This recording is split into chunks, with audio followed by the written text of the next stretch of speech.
You've probably heard of the concept of pivoting in business. This is a relatively new term, gained a lot of prominence shortly after 2008, the time when the world experienced one of the harshest economic downturn in recent history. So the idea of pivoting, in many ways, closely related to change management, but it's not quite the same.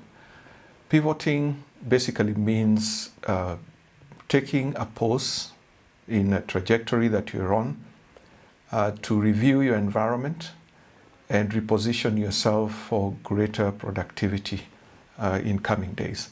So it's a change process that does not require you to change the fundamentals of who you are and why you do what you do.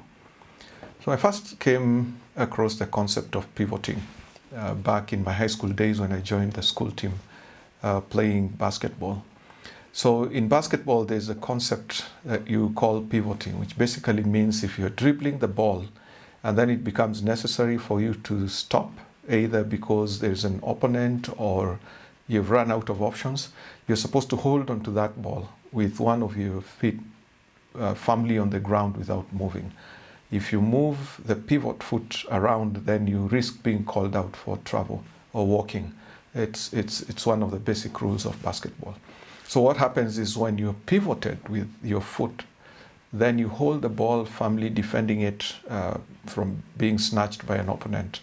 And then you have two basic options. Either you go for the basket, you can go up for a jump shot and shoot the ball, or you can find one of your teammates who is open and pass the ball to them. So technically, that's what businesses do when they pivot. You're on a trajectory going somewhere, but there are certain realities around you that dictate that you pause and look around and probably take a slightly different direction than the one you are on. Now, it may be that it's economical, that things are harsh out there, or it might be any other thing. There is a new technology that has come up that's affecting your business. There is a different trend in terms of your pool of employees, generational shifts. They are altering a lot of what we are experiencing as employers. Recent calamities like the recent COVID pandemic. There are certain things that probably unplanned, but they come our way and force us to rethink the way we conduct business. So we are going to look at the concept of pivoting for business, but we are going to do it in two ways. Number one, just a reminder that we here at Narrow Road Ventures, our main aim is to look at Scripture and what it teaches us, the wisdom that it grants us to be able to do business. So we want to see, how does a Christian entrepreneur pivot in a way that honors God or pivots in a godly way? So to do that, we're going to look at the name pivot and treat it as an acronym, standing for certain principles that we probably need to be thinking about as we pivot. And secondly, we are going to look at a case study from Scripture, a story in the Gospel, and see how one gentleman pivoted when it became necessary to do so. So let's go straight into looking at pivot as an acronym. So we start with P. Now the letter P stands for position. Position. I want to suggest two positions. So you're currently in a place where you're not comfortable. It's a place that's not desirable. Things are not working. You're not meeting your goals. You're not making progress. That's an undesirable position to be in. And we want to call that P1. And there is a place where you think it would be better to end up. Preferentially, you would want to be in a slightly different place. And we are going to call that P2, where probably things are working, where you're thriving, where you're probably experiencing a turnaround that would lead you into the space of profitability again. That's the desirable place. That's where you would want to be, but you're not there yet. So P1, not desirable place to be, and that's likely where you are right now. P2 is the place where you would desire to be, but you're not there right now. So, and you need to then clearly work out the difference between P1 and P2 and clearly mark those two positions, because any goal that you set from this point on, any step that you take or any task that you undertake should all be geared towards taking you from P1 to P2. You're building a bridge that will take you from P1 to P2, or you're engaging in activities that will usher you into P2, the more desirable place to be. So ensure always, even as you clarify for yourself the realities around where you are right now and the things that are compelling you to want to change or to adjust your trajectory, be sure you are also clear in your mind as to where you want to be. Be able to clarify that and say, this is what P2 represents for me, and this is what P1 is. And this is why I don't want to be here, and I want to be in P2. Let's go to I. I stands for identity. Who are you? This is a fundamental question about engaging in business. Who are you, and why do you do what you do? You're answering the big why question. Why do I do what I do? Why am I in this business? And that goes to explain to you, to clarify to you, reignite your desire, your heart's desire to continue being involved in the business. When you're able to clarify for yourself who you are, that then sets the foundation for you to project yourself from that point of identity into a limitless area where you're able to accomplish a lot with a firm foundation, knowing exactly who you are. So that's a critical question. Now, for us who are Christians in business, our identity in Christ as children of God, that needs to be our primary identity, and it needs to define how we conduct ourselves in the business arena, in the marketplace. That's an identity that we don't want to lose. That's an identity that we want to preserve and protect and make sure that it remains as our true identity for as long as we're in business, or for the rest of our lives for that matter. And identity is so important because it transcends your involvement in business. Your identity defines who you are as a father, who you are as a mother, who you are as a parent, who you are as a spouse, who you are as a colleague if you're in a workplace where you're employed. Your identity defines who you are, and we need to be true to ourselves even as we do business. So once your identity is clarified, no matter what opportunities lie out there in front of you, you are sure that you will be guided by your identity to take the most preferable or the most compatible option out there that resonates with who you are as a person. V is very closely related to identity. Because of our identity, if I may just go back to the example of those of us who are Christians, because of our identity as Christians, as followers of Christ, as children of God, there are certain values that we hold. And those values are deeply entrenched in who we are because of our identity. Now, those values are the things that our belief systems, things that we would rather die than give up. Things that we would rather see our businesses fold than give up. So if things are thick, business is so bad, and a very lucrative deal comes along, but that will require me to compromise my integrity, to compromise my stand on corruption, for example, I would rather lose out on that deal, a deal that may very well save my business from collapse, rather than engaging in corruption and going against values that I hold so dearly and so deeply. That's what values do to you. So if you look at identity and you look at values, those are foundations that should anchor us firmly on the ground, so that any decision that we are taking in our pivoting process needs to be defined by those foundations, my identity and my value.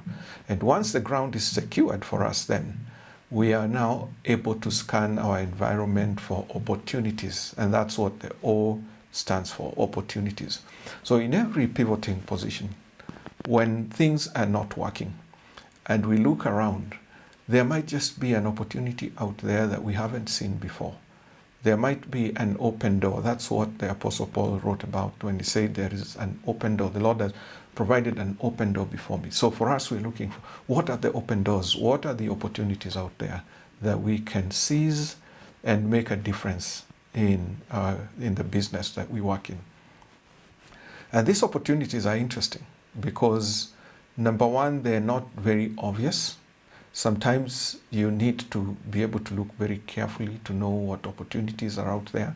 Sometimes you need to be in a network where an opportunity emerges in one of your conversations with a dear one. Sometimes you just have to ask God to inspire you, to open up your eyes, open the eyes of my heart, Lord, that I may see what you're doing in front of me. And once those opportunities become clear, then have the courage to jump at those opportunities and do so, listen, do so in a timely way. And that's what T stands for, timely way. Now, you have heard that opportunities most times don't knock twice at your door. They come once and they go and they're gone forever. Now, if you miss out on the hour of visitation, that visitation may pass you by and it may be gone forever. So it is very critical that as we pivot, once we have the ground secured, our foundation firm because of our identity and because of the values we hold, we have looked up and seen the opportunities that are available. Those opportunities may not last long, and there is no room for procrastination. We need to seize those opportunities in a very timely way. So going back to the acronym, P, we have two positions, P1, P2. P1, not very desirable place to be. P2, a very desirable place to be, and that's where we aspire to go. Look at the difference between P1, P2, calculate the costs, and make sure you have the resources, the courage, everything that you need to move you from P1 to P2. Identity. That should never be changed. Your identity is secure. And the values that you hold because of that identity, those are your anchors, holding you firmly on the ground. Then, with your position secured, then you look around for the opportunities, for the open doors that the Lord has provided in front of you, and make sure that you grab them in a timely way. That's what pivot means for us for purposes of this study. So we are now going to shift gears and look at a case study.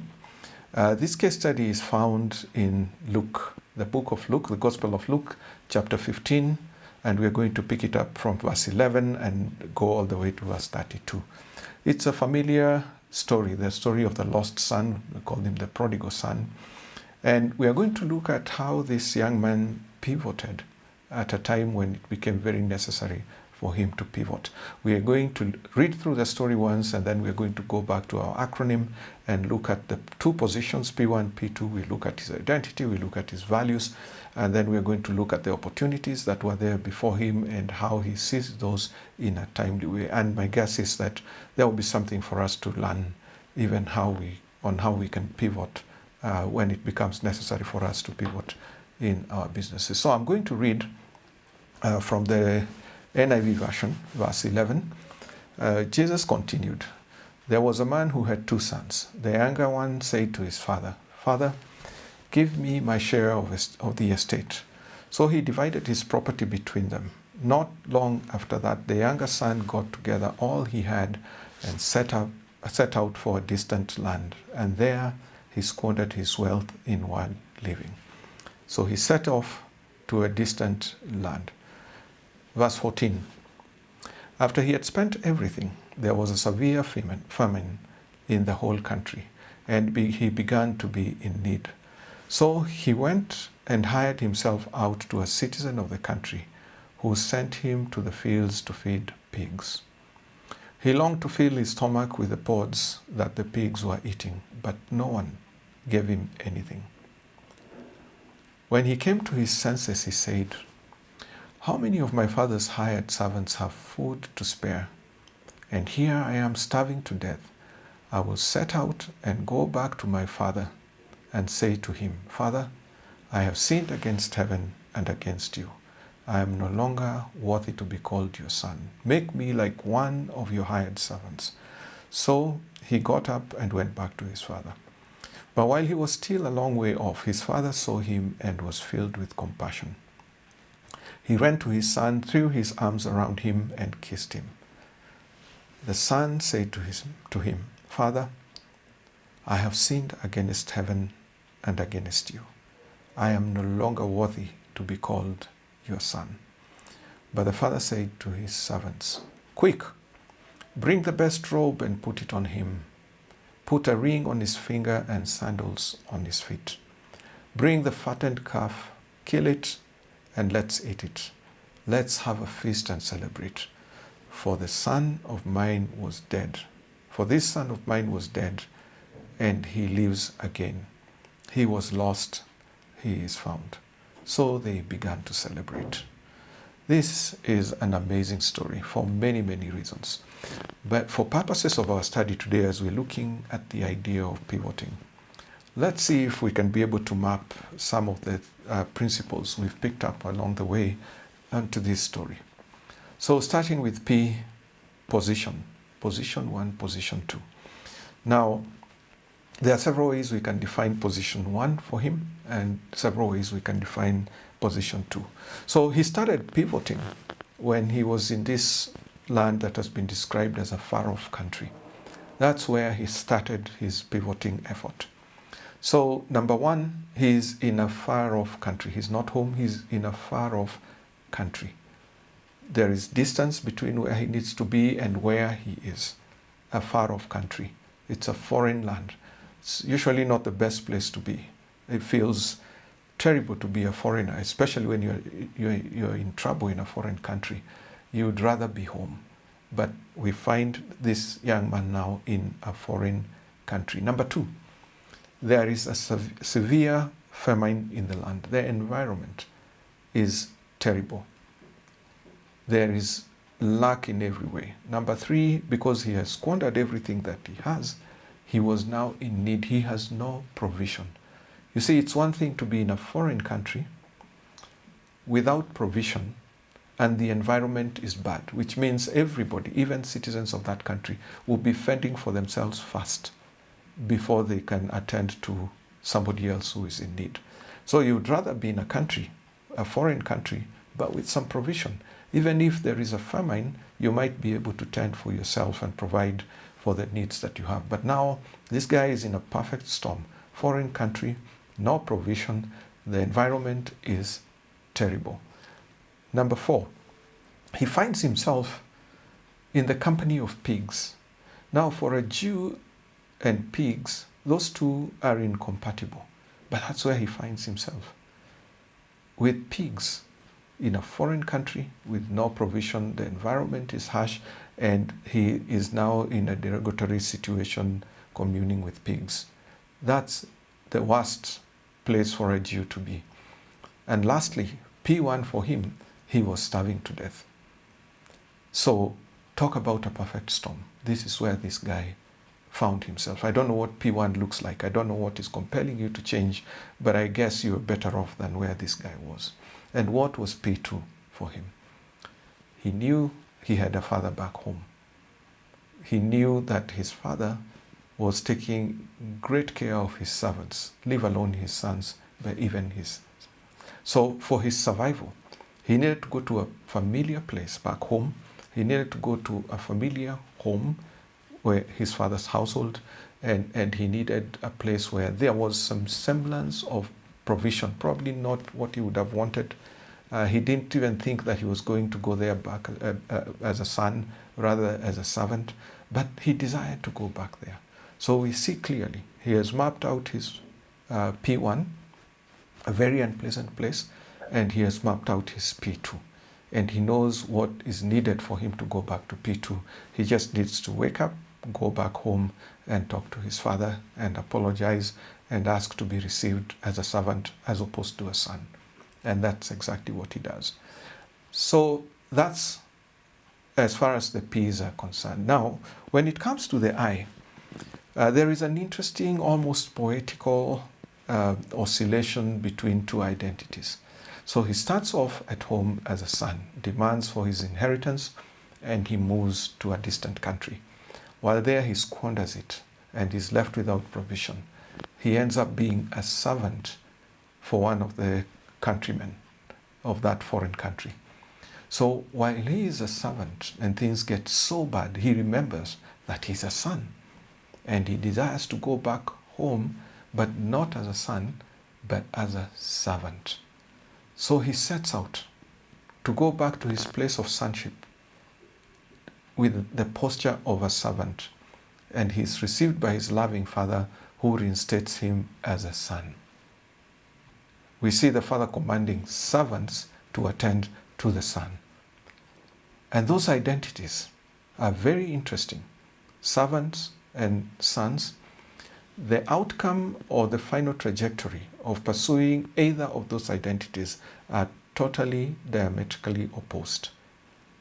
At one level, being a servant will never be a heir of the father. But on the other hand, even if you are a terrible son, you stand a great chance to inherit your father's estate. So when he asked his father for his inheritance, he acted like a servant. It is servants who come to their bosses and say, I'm resigning, give me whatever is due to me, and I head out to a foreign country, so to speak.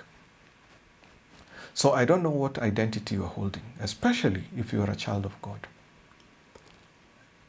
If things are so bad and it forces you to compromise or to give up your right as a son, the outcome of that process will be regrettable.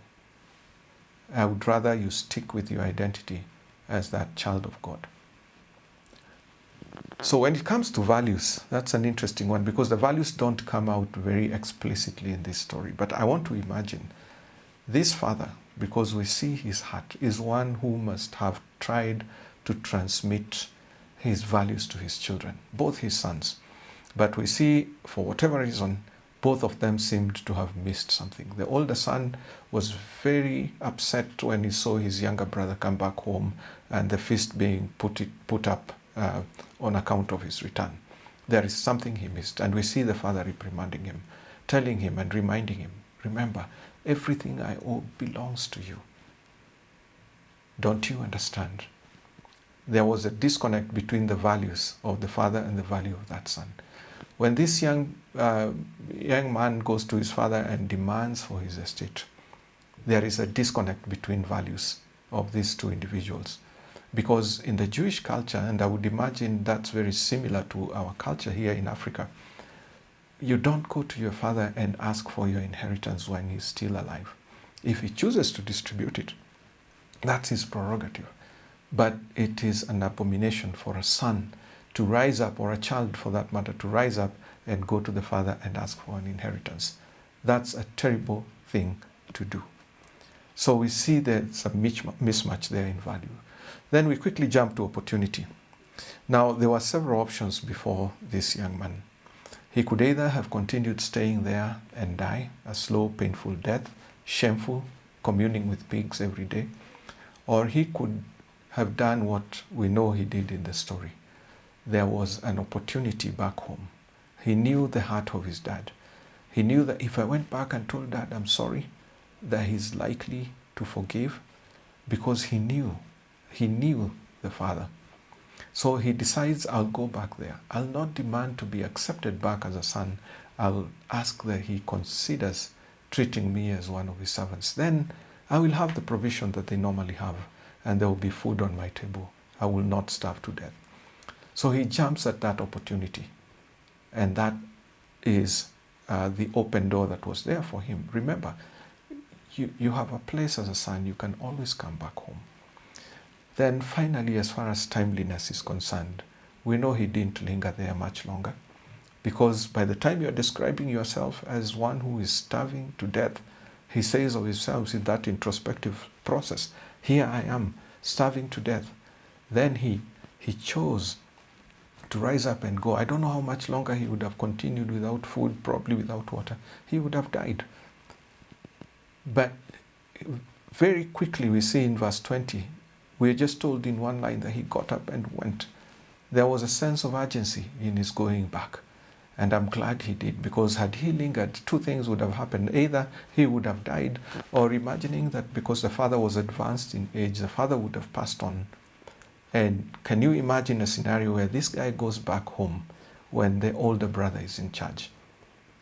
He would have been chased away. So time does not wait for you. Opportunities do not wait for you. It is always great to do things in a timely way. So this is a great case that we have looked at. I want you to take time and study it and see other insights. For instance, one that stands out to me, even though it's not part of the list I provided earlier, is the place of introspection. What is a space of introspection in your life as you run a business, as you in your career? Do we take time to reflect, to introspect, to talk to ourselves and ask ourselves questions? What am I doing here? Well, there is a much better option for me in another place. But remember, we want to be where God wants us to be, doing what He sent us here to do. And for this young man, that place was back home where his father was. So I hope that for those of us who are pursuing the narrow path as we run our businesses, those of us who have chosen to be different based on Romans 8:2, we are not to conform to the standards of the world. That speaks a lot about values, especially the place of identity and values. I think that's where we need to put most of our effort, in making sure that we clarify that and convincing ourselves that this is who we are, because that's what we've been called to do. We have been given that privilege. It's one that we do not want to lose. I hope that this has been helpful. I would be glad to hear if you have testimonies of times you have pivoted. Was your experience similar to this young man's? How terrible was the time that you found yourself in? And how are things now? Are you in P2 already? And P2 may not be P2 forever. It might become P1 tomorrow, and then you desire to pivot again. Let's strive to do things and to ask the Lord to guide us in everything that we do. I just trust that this has been helpful to you, even as I commend this passage again to you to read and ask God, give me new insights over and above what we have looked at today. So make sure you subscribe. There's a lot of great content coming to you from us every week. I trust and pray that we grow together, even as we build and lead businesses that honor God and are used of God to expand His kingdom here on earth. Thank you.